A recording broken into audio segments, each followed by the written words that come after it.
out of our second stage breast reconstruction? About 2 months or I right think around there? three, right around Right around 2 or 3. 3 months. Yeah. You've done very well.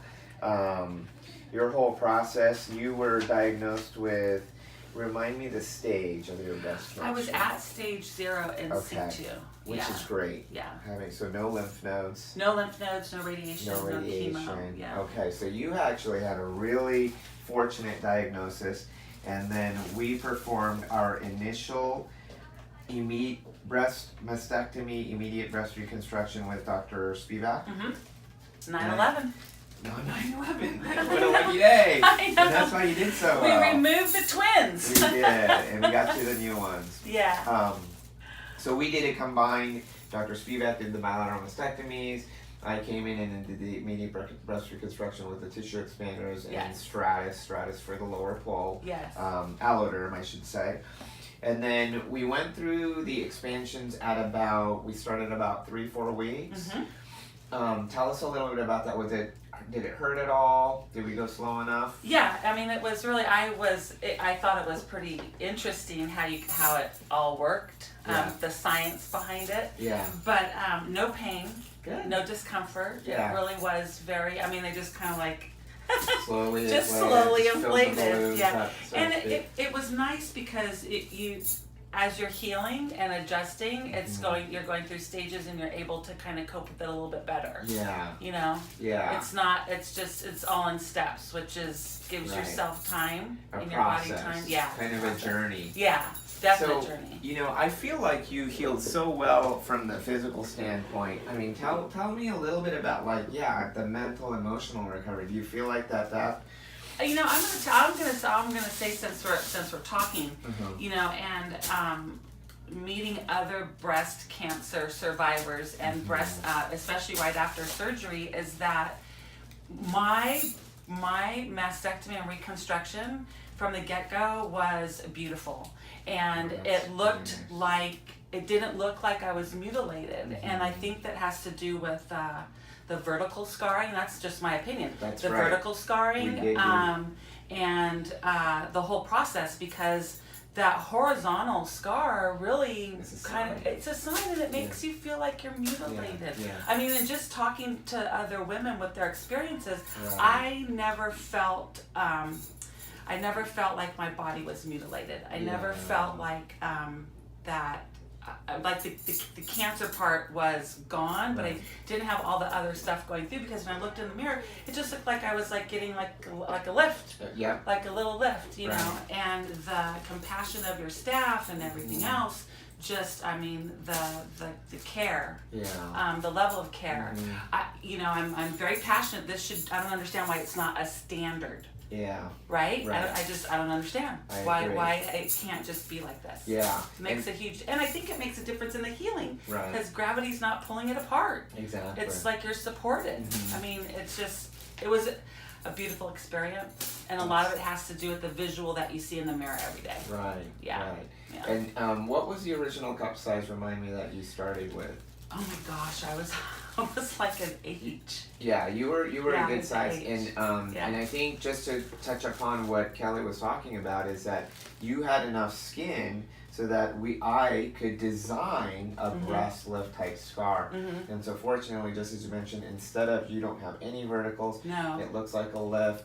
We're in our second stage where we switched out the expanders to the real silicone implants. Was that a lot easier than the first go around?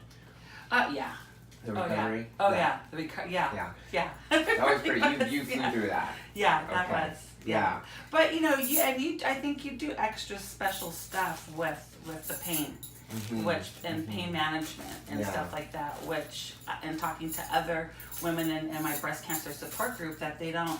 Yeah. Again, it goes to the level of care. Is really different. Yeah, you did awesome. And then, so let's talk a little bit about, you have the choice now of the final step being the nipple reconstruction we talked about the areolar tattooing, nipple tattooing. Did you decide yet? Did we decide if you wanted to do? I'm still on the fence about that. I'm thinking I just might get like tattooing Yeah. tattooing just in general. And that's just personal preference. Yeah, and you've seen some beautiful work by, you have, our lovely friend Paula Paula and Tucker. Paula, who has been on our video. Yeah, and then of course Melinda. And Melinda, who's an angel too. And Paula's looks like they look real. I mean 3D. Yeah. Have you seen Melinda's as well? No, okay, you should see hers. She'll show you, but hers look very three-dimensional as well. And I find almost more of my patients doing exactly what you and Paula and Melinda are doing is a lot of them are skipping the nipple reconstruction, which is just creating the bump, and a lot of women they don't care for the bump. Yeah. But if we get that areola and the nipple to be kind of the final artistic part, it'll kind of put things all into perspective and make this look, really like the finished piece of art. Oh yeah. So I'm glad that you're going to be considering that. And as a matter of fact, since you're 3 months out from your second stage, we can talk about, and you already have the avenues, Melinda's tattoo artist, and then as well as Paula has one. And I'm happy for you to go to whomever, and the timing is you can do that pretty much whenever you want. And the scars, I don't even feel the scars. Yeah, you I just healed so beautifully. Yeah, I mean yours is literally just kind of like a vertical scar right there. Tell us a little bit about your support group, and I think that's really really cool. It's called the Pink Breasties Club. Okay. And really, that's a cool name. it's thank you. It's for women at every stage of breast cancer. A lot of times we go through breast cancer and then we have to live life after. Right. And there really isn't any support. You still have stuff that's going on. You still have things that are going on in your family, in your life, that are a residual effect of going through breast cancer. Right. And it's just a support group to we sit around, we drink wine, we have munchies, and we just talk about our experiences and our journeys and the knowledge, the cumulative knowledge that is available with all the women is very helpful, because you can have somebody who's going through one particular stage and 3 or 4 different gals who experienced it differently, and being able to identify with one of them really helps create a bond, and you're not really in it alone. Yeah. So it's a couple months old, and we meet once a month, and we have an average of anywhere from 5 to 10 gals, and it's a lot of fun. It's a lot of fun, and it takes you out of a clinical setting. You're in a more relaxed environment. You really can laugh, cry, and it's really all about. It's about the bond of sisterhood, really. And helping each other through the journey. That's a good name for it, because I can tell you, even as a physician, and even though I've treated hundreds and hundreds of breast cancer patients, I don't think I could ever identify with what you guys go through as a patient could to another patient. And I sometimes feel like the mental, emotional recovery may be even tougher than the physical part. The mindset is really important, especially because everybody handles these kinds of situations differently, and some have a tendency just to shut down, and that's really not where you want to be. It's uncomfortable to let it out and to tap into those emotions, but you really have to get it out. You really have to find a support group to help you get through that. So it's not, we're afraid of the unknown, and once it's known, and you see that other women have survived and they've gone through it, and you hear their stories, you realize that you're going to be okay too. Yeah, that's awesome. I've said this many times, but you guys are really my inspiration. Really, you guys really are.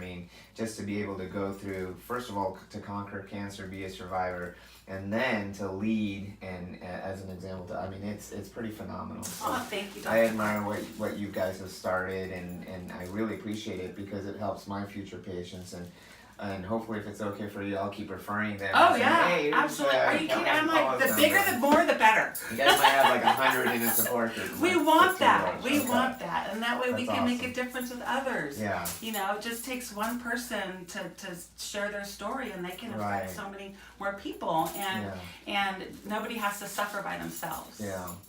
So one more, Pink Breasties Club. The Pink Breasties Club. What is the best way to contact Pink Breasties Club? You can find the Pink Breasties Club on Facebook. On Facebook. We're on Facebook. The Pink Breasties Club. Okay, perfect. Or is it the Pink Breasty Club?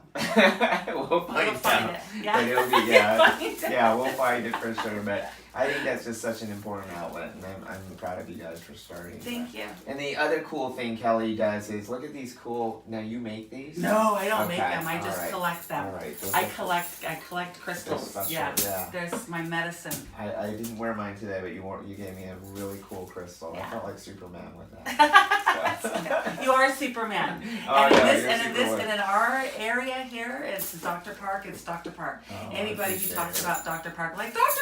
Park, Dr. Park. Thank you. You So guys are yeah, we awesome. love you. You No, and I your staff appreciate it. really, you go above and beyond. You make us feel welcome. Yeah. You make everybody feel beautiful, regardless of the Thank you. situation. So Yeah. yeah, we're blessed to have you. Well, you guys make me proud of what I do. So thank you, Kelly. Oh, absolutely. All right, I appreciate it. I appreciate you telling the audience all about all your stories. It's really personal. So tell me whenever you want to go ahead and do the next step, and Okay. I'm happy for you to go ahead and do that.